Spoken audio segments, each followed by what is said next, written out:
Hey y'all, welcome back to my channel. If you're new here, welcome. My name is Erica and I'm so glad that you're here for today's video because today I'm going to be showing you guys 3 different DIY displays that you can build yourself for your next craft fair or market.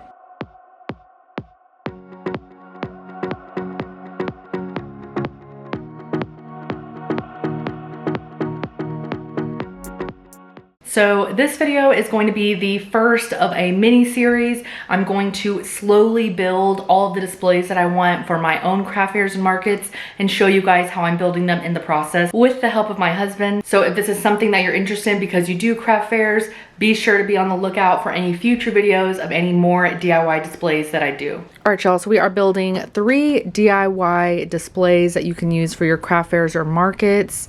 I paid about $125 for all of the supplies that you're gonna need for all 3 of these, but some of you guys might not be building all 3 and you might be only building, 1 or 2. So just keep that in mind, but that is still a fraction of the cost as what you would order these like online from Amazon for. Today we are building a small little clothing rack, a cute little pegboard easel to put products on, and a little wooden ladder that you can hang like t-shirts, blankets, or kitchen towels on. So the first thing that we're going to be building is the clothing rack, and this is all of the wood that you're going to need for that.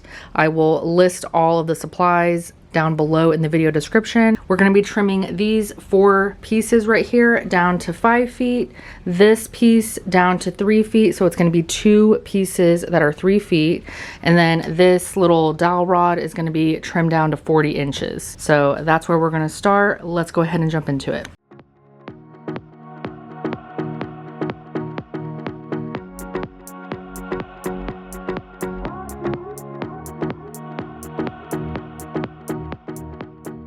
Okay, so now we are going to basically drill a big hole in 2 of these boards for the dowel rod to thread through with this.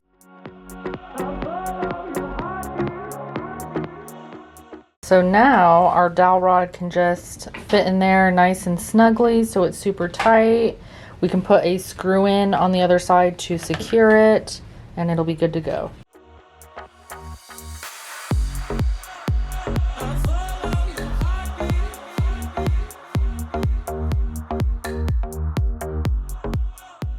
So we put the dowel rod in one of those little carved out holes, and then we put the other piece of wood on the other side and then put a little screw in there and screwed it all the way through to secure the dowel rod. And we're going to do the same thing to the other side.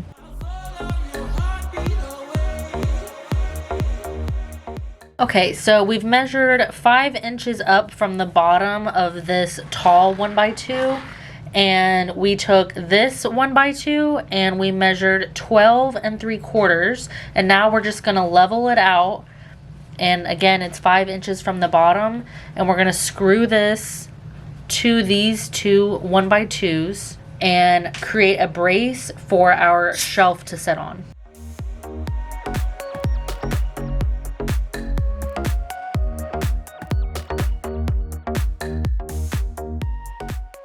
Okay, so now we are repeating that entire process, but we are measuring 6 inches up, and we're cutting another 2 pieces of the 1x2 that is 11 1/4 inches, so that we can create a second brace for our second shelf that's going to be on this rack.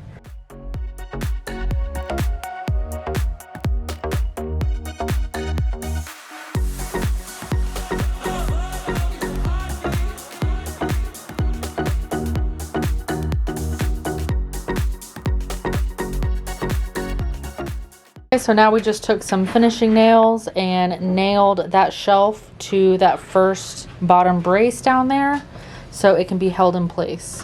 And now we're just going to repeat the same process for the second shelf.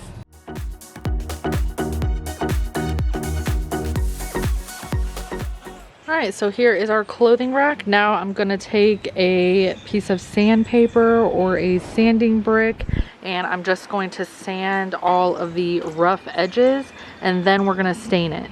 but you could certainly paint it to match your branding colors, whatever you're wanting to do. I'm just wanting to do stain for this one. Okay, so now we are gonna work on our little wooden ladder that I am gonna be using to display my kitchen towels on, but you could also hang like shirts or blankets or anything else you wanna hang on there. So I have some of these whitewood furring strips is what they're called at Lowe's, and they're 8 feet long and they're 2 inches by 2 inches, but they're actually only 1.5 inches. I just wanted to specify that. But we are going to be taking 2 of these and cutting it to 6 feet long, and that's going to be the outside post of our ladder. And then we're going to be taking the remainder and cutting them into 5 12-inch pieces, and that's going to be the rest of the ladder.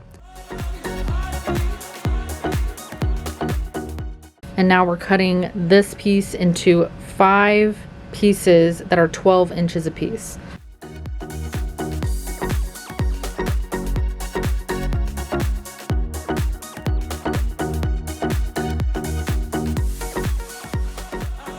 Okay, now we are attaching the 5 pieces and we are spacing them 12 inches apart. We have a large clamp holding the 2 6-foot pieces together just so we can get it even and uniform all the way through, and we're going to be using a nail gun to attach all of these, but you could certainly just use your drill and some long screws to attach.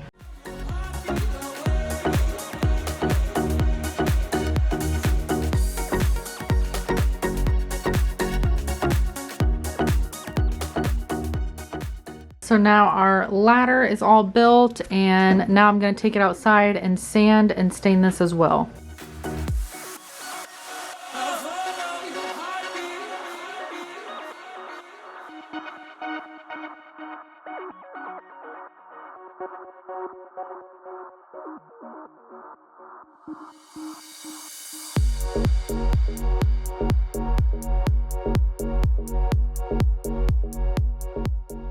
All right, now I just need to wait and let this completely dry. So I put that mahogany stain on the ladder, and then I put that slate gray stain on the clothing rack, and it's just like too subtle for me. So I'm going to go over both of these pieces with this special walnut stain and see if I like it better. If I still don't like the way it looks, I'm just gonna have to paint over it. But just let this be a reminder and a lesson for you guys that if you plan on using stain, you should definitely do a little test strip, either like on the bottom of your furniture or on a piece of scrap wood or something, to test out your stain before you apply it to your furniture in case you don't like it.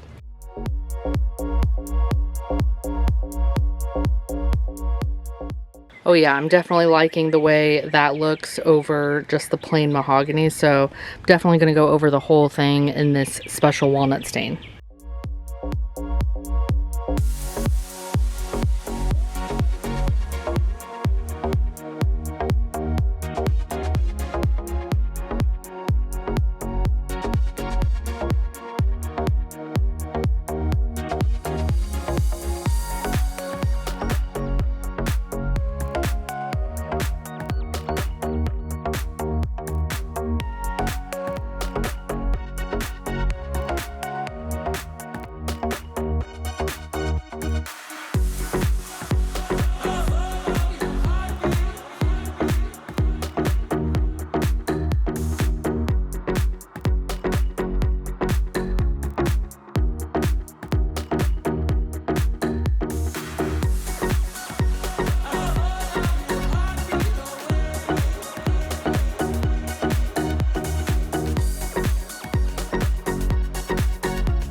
Okay, so now we are going to be working on my Freshie display, which is basically a pegboard with legs, which is 4 feet tall by 2 feet wide. And then we got 2 2x2s, and we're going to cut both of them 5 feet, and that's basically going to be the sides of the frame for the pegboard and the legs, and then the remainder of those is going to be the rest of the frame that goes on the top and the bottom of the pegboard. And then we're using a 1x4 to make the base, and we're going to be cutting 2 1-foot strips out of it.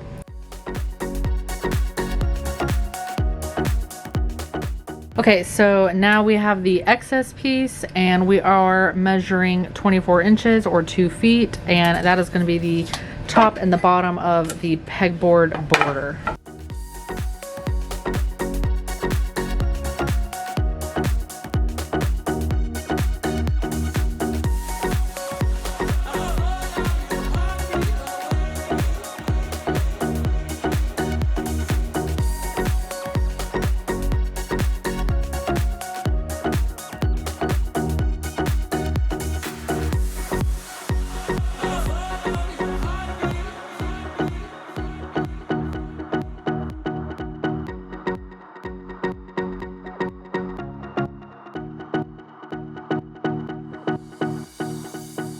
Okay, so we measured 4 feet down, which is the length of the pegboard.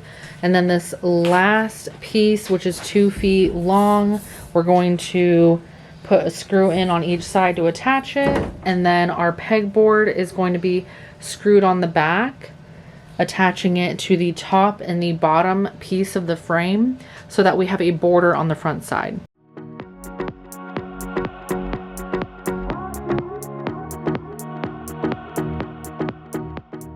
All right, so now for the fun part, you can either stain or paint your border or not. It's completely optional, whatever you want to do. I am going to be painting mine hot pink because that is one of my brand colors. So the frame border that's going around my pegboard is going to be hot pink.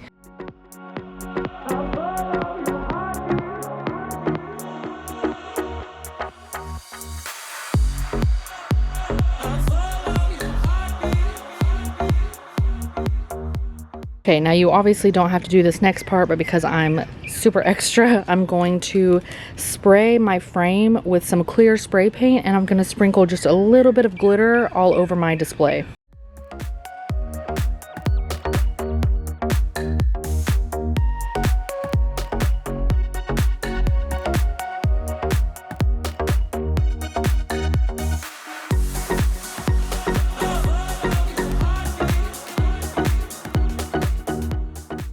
All right, now I'm gonna let this completely dry. Okay, so now you could, leave it here or don't even add glitter. Like I said, this is completely optional, but I wanna add a little more. So I'm gonna add this gorgeous silver chunky holographic glitter that I got off of Amazon. And I'm going to brush on some Mod Podge and then sprinkle a little bit of that on, let it completely dry, and then we'll do a coat over that.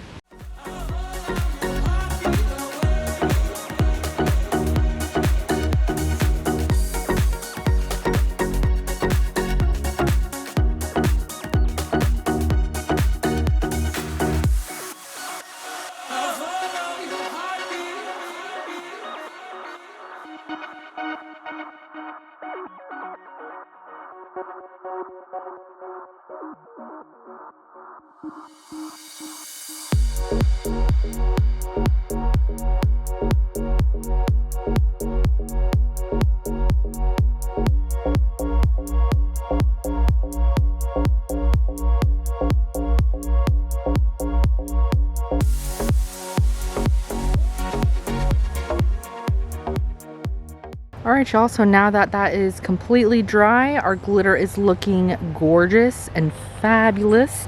So now I'm just going to go over it with some clear gloss spray paint just to seal it all in and help with the flaking glitter.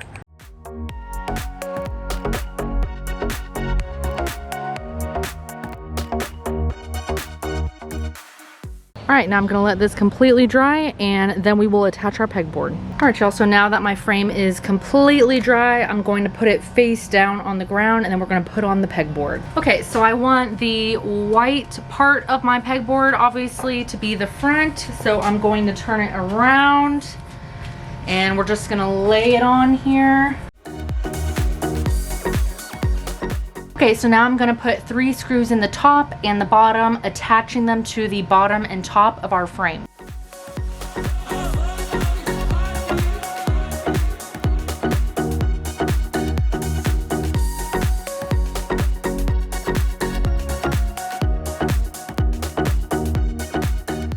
Okay, and now for extra support, you don't have to do this, but I'm choosing to do this. I just have a piece of scrap wood.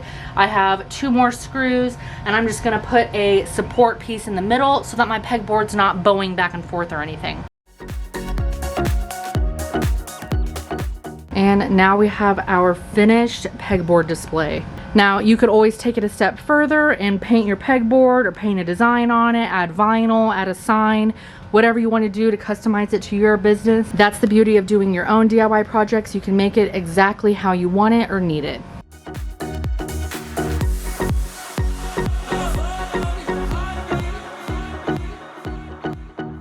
All right, y'all, well, that is where I'm gonna leave you guys today. As always, I hope you enjoyed today's video as much as I did. If you did like it, please let me know by giving me a big thumbs up. If you have any questions or comments, feel free to drop a comment down below. I would love to hear what you guys think. And if you're watching this video but you're not already subscribed to my channel, then make sure you click that subscribe button down below so that you don't miss out on my future videos. I would greatly appreciate the follow.